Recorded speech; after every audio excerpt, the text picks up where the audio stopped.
Hey guys, welcome back to our channel. So in this video, I'm going to teach you on how you can change your Snapchat wallpaper. So first of all, you need to go ahead and launch your Snapchat application on your mobile device and log into your specific account.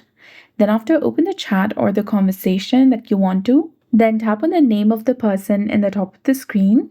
And from this page, you'll get the section of our chat that is displaying two different options of wallpaper and chat color. So go ahead and select wallpaper. Here you'll get a number of wallpapers that you can set. Some are locked and you need to have Snapchat Plus to unlock them and use it. So go ahead and choose any wallpaper that you prefer. You can also choose to blur the wallpaper by enabling this option, or you can undo it. Then select confirm, that is in the bottom right corner of your screen. And you can see the indication that the wallpaper has been updated successfully. Now, if you go back and view the chat section, you'll see that the wallpaper has been successfully changed.